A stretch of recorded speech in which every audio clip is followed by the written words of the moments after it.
everybody, it's Johnny with Bound for Adventure. Today, if you're thinking about getting into ice climbing, I'm going to let you know what you might need to do just that. And what I'm going to do is unpack my backpack, my climbing pack, and explain the things that I'm taking out as I do that. We're going to start off with some clothing.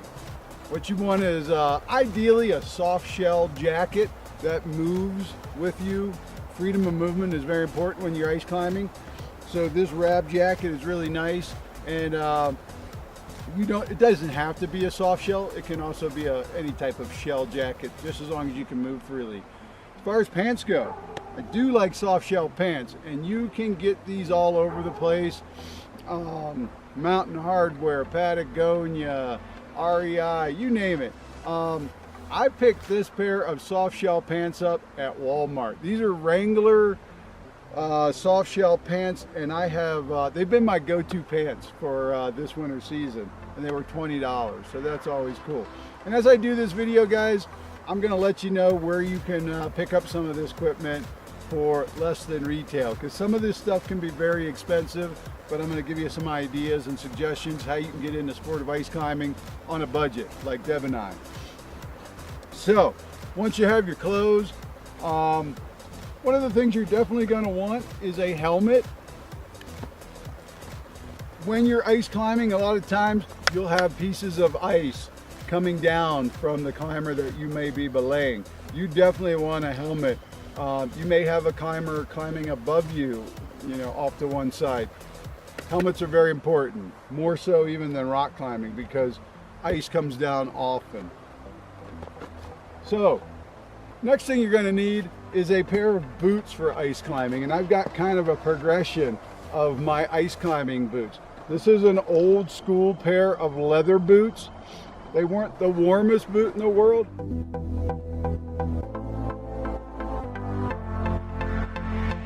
But I got those boots for $15 at a local thrift store. They helped me get into the sport, so I'm very thankful to those boots. My next progression, I got this pair from Boomerang. You might have heard me mention Boomerang in some of the videos. It's a secondhand sports store, and that's an old school plastic boot, and they're super comfortable, super warm. Not as comfortable as my new boots for hiking, but climbing, they climb really well. This is my newest boot, my Scarpa Phantom Guide boot. This is a great modern technical boot right here. It's about a $650 pair of boots. Did I pay $650? Oh no. Deb made me be patient. And I tried this boot on in some different boot shops and stuff, so I knew what size I needed. And I ended up finding this boot on Craigslist for $200, and it's like brand new. So I'm really, really happy with this Scarpa Phantom Guide. And down the road, I'm going to do some reviews on some of this equipment.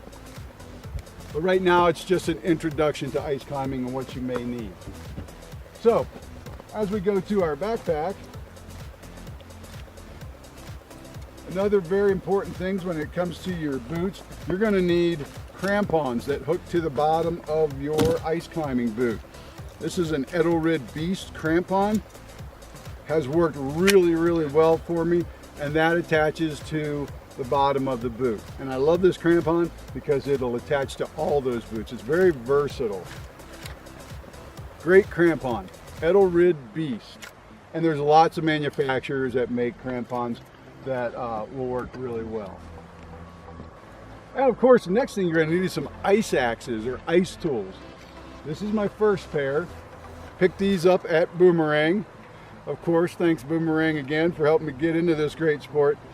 This is an older pair of ice axes. They're called leashed axes. You've got a leash that goes around your wrist. The new modern tools are considered leashless. You don't use that. These climb really well. Again, they got me into the sport of ice climbing, and I paid $50 for these. So they still work great. I use them on all the approaches to climbs, just to help keep me steady.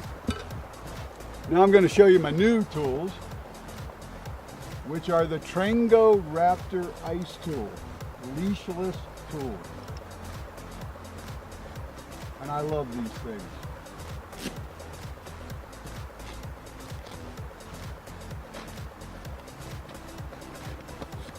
They came with these great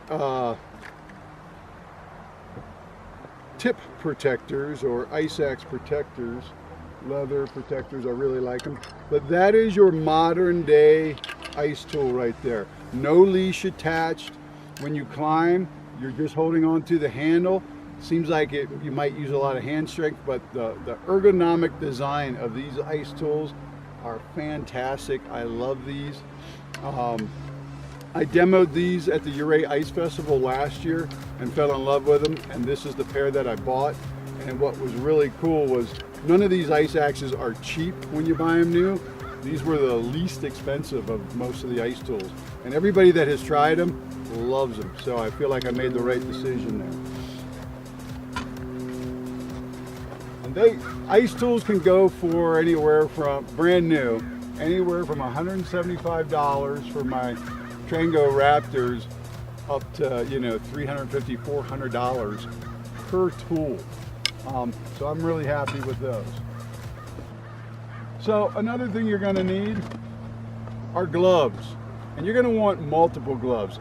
I have 3 different thicknesses of gloves, and this is my Marmot soft shell glove, and I like to climb in these the most. If it's really cold, they're not quite warm enough.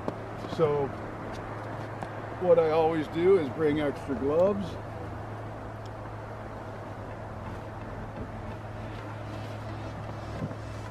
So this is my medium pair, and that's my heavier pair. And of course you don't want a glove that's super heavy and bulky. You want it warm but lightweight, because you don't want all that puff in your hands when you're trying to climb. Beanies. I like to have multiple beanies too, thicknesses. This is a thin Smart Wool. This is a Marmot, a little thicker. Weather conditions change, vary, so you want to have enough equipment, enough insulation to be able to switch that up for sure.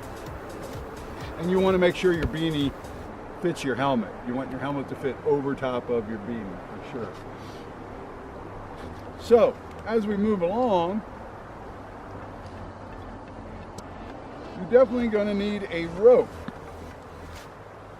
When you're ice climbing, preferably a dry treated rope, meaning that it does not absorb water.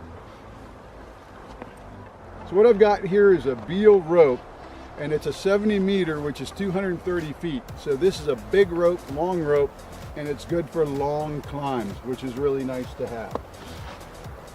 Your other standard measurements are 60 meter, which is a 200 foot rope, or a 50 meter, which is 165 feet roughly. But ideally, when you get into the sport of ice climbing, you hook up with some friends that are into it, and they will already have the rope, and you can start off with boots, crampons, things like that, and they'll already have the rope. The sport of ice climbing will be really tough to do by yourself on your own safely. You want to have good friends that will help you out, or get in with an outfitter that can take you out and show you how to do it safely. Okay, so now we're going to get into the backpack again. Oh, and a backpack is a really nice thing to have to carry all this stuff around. What I've got here today is my smaller pack. When I go by myself, this is the pack I go. When I take people and I'm adding more equipment to the pack, this one gets a little smaller and I have a bigger pack. But this is a really neat pack by Teton Sports, and it's called their Summit 2800. I'm going to do a review on this pack. It's a very inexpensive pack, technical pack, that really does a great job. You see, everything I need will fit into this pack. But we'll do a review on that a little bit later. So, next really important piece of equipment is a harness. What I've got here is the Black Diamond Xenos harness, considered an alpine harness, which it doesn't have a lot of padding because they know you're going to be putting it over all these layers you have on, so you don't need a lot of padding. The other thing about an alpine harness, it has these things called ice clippers, which are really nice to put your ice tools on. Your ice tools will snap to this, and when you get into lead climbing, your ice screws will attach to these, and you can get them off the harness very nicely. So, or easily actually. So a good harness is important. It doesn't have to be an alpine harness to get into the sport. If you've done some rock climbing or some gym climbing, you can use a rock climbing harness also. But that's your harness. Let's see what else we got here. Now we're getting into the fun stuff.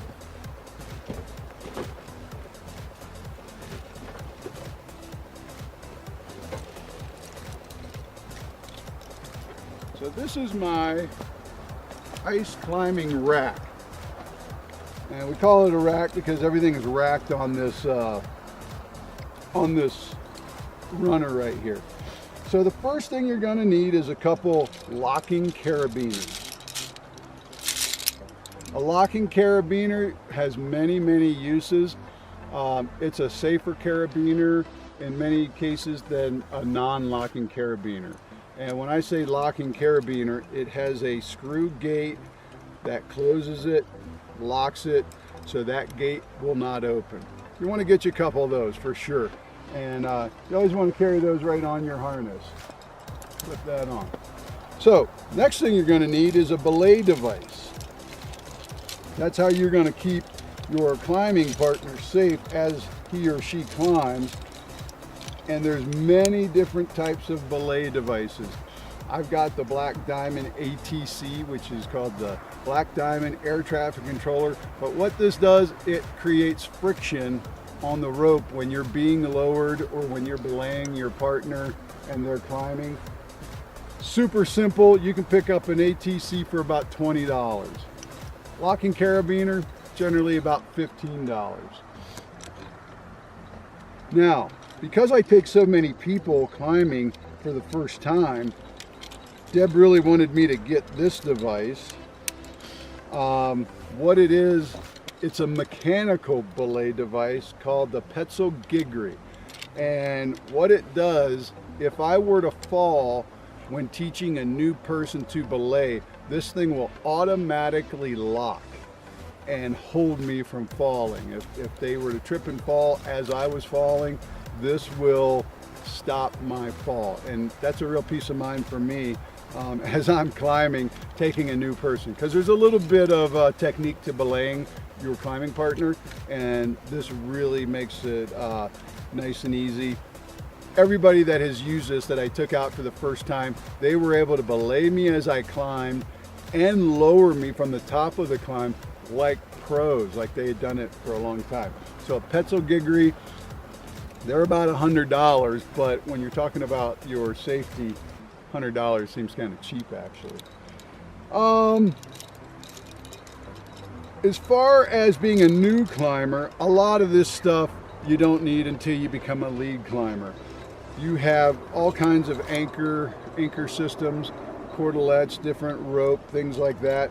You've got webbing to create a top rope anchor, and you will want to learn that because once you get into it, you'll be able to set your own top rope and climb from the top and be really safe. Top rope climbing is the safest type of climbing. So you walk up around the back of a feature, you rappel down after setting up a nice solid anchor on a tree, a big rock, something like that, and then you'll be laying from the bottom. So as your climber partner climbs, you're taking out the slack of the rope. If they fall, they're only gonna fall the stretch of the rope because you've got them tight from the anchor above. You've got different types of slings as you get into lead climbing, and I won't go into that right now, but this is some of the stuff you'll need for sure once you get into lead climbing. Speaking of lead climbing, one of the coolest things that you'll have to get when you get into lead climbing is an ice or a set of ice screws. I have 11 ice screws, and that number seems to be working good for me. Of course, the larger the climbs, the more ice screws you may need. If you get into multi-pitch ice climbing, you'll need a few more ice screws. But what an ice screw does is, I'll pull one out here. It is just that. It is a screw that screws into the ice. You take off the protective cap, and this ice screw has extremely sharp teeth on it. So the idea is those sharp teeth get started in the ice, and this is a Black Diamond Express ice screw, which I love. I got to use some old school ice screws down in Ouray, and I really like my Black Diamond Express screws. Here's why. So you get the ice screw started, and then once it's in, you pull out this little handle and you use it just like an old-fashioned drill, and you just screw that ice screw right in, and it can be really quick, where the old ones you had to move your hand each time and get a turn on it. So you can put an ice screw in really quick. There's one more piece of equipment that's very, very important. Earlier when I was talking clothing, I talked about staying comfortable. So when you climb, you're climbing, you're excited, you're probably going to work up a little bit of a sweat. Now it's your partner's turn to climb, and you're going to be belaying your partner. Well, you got that little sweat going on, you're standing on ice, you've got ice all around you, it's going to get a little chilly. So something that is very important, one of the most important parts of my pack, is a good quality belay jacket. This is a down jacket that will fit over top of my climbing gear. When you're looking into a down jacket, it doesn't have to be down, it can be synthetic. I'm just a real, I like down. I think it's the warmest. But when you're looking for a belay jacket, it's very important that you have a double zipper that zips up from the bottom like this, exposing your harness and all your belay device and things like that. You want to be able to get to all your climbing stuff that you need there on your harness. So that zipper is very important. But a good belay jacket is super important to keep you comfortable, because if you're not comfortable and you're getting cold, it's not going to be any fun. So guys, if you're thinking about getting into ice climbing, this is some of the stuff you're going to need. Now, what I just told you does not take the place of going to get some good lessons, good instruction from a reputable outfitter or a good friend that knows what they're doing. This can be a dangerous sport. You want to make sure you learn how to do it right. And I'll tell you what, it is addicting. Deb and I got into this, and I can't get enough. We're getting close to spring. I'm going to get a little down because I'm going to not be able to ice climb for a while, till next year. We've got one more trip to Vail planned to do a little climbing down there, and I think that's going to be our last hurrah because it's getting really warm. Next week's forecast is 40s, 50 degrees, and I think the ice is on its way out. So remember guys, if you like what you see, give us a thumbs up. Please comment. If you have any questions on any of this stuff, let me know. I'd be glad to talk to you. I love to talk ice climbing. Again, this stuff can be very expensive if you buy it brand new. I'm a big proponent of thrift stores. I told you I got a couple of these boots at thrift stores and secondhand shops. It's a great way to go, especially if you know what you're looking for. Do a little research online. You've got thrift stores, secondhand sports stores, you've got eBay. Yeah, Craigslist is another really good one. But it is a great sport, and the great thing about this is once you have this equipment, usually the waterfall is free, so it doesn't cost anything, and most of this equipment will last years and years if you take good care of it. So guys, I hope this was informative for you. Don't forget to subscribe and get out there, get on some ice, and if you're ever in the Steamboat area, you look me up and I will take you climbing. I promise. One last thing guys, remember, everything's better when you're bound for adventure. Hey guys, I almost forgot to tell you, another great way to get into the sport is go to an ice climbing festival, like Deb and I did. We went to the Ouray Ice Climbing Festival here in Colorado. For about $10 or $15, you get a gear card. All the manufacturers will be set up there, and you get to demo all the gear you may need for ice climbing. See what you like, see what you don't like, see what fits, see what sizes you need so you can get some deals later. Take a class. Now I know that there are ice climbing festivals in Wyoming, there's one in Michigan, there's even one in Valdez, Alaska. Be sure to check out our Ouray Ice Climbing Festival video on the channel, And if anybody's been to some of the other ice climbing festivals, let us know what you thought of them. Have fun climbing, guys.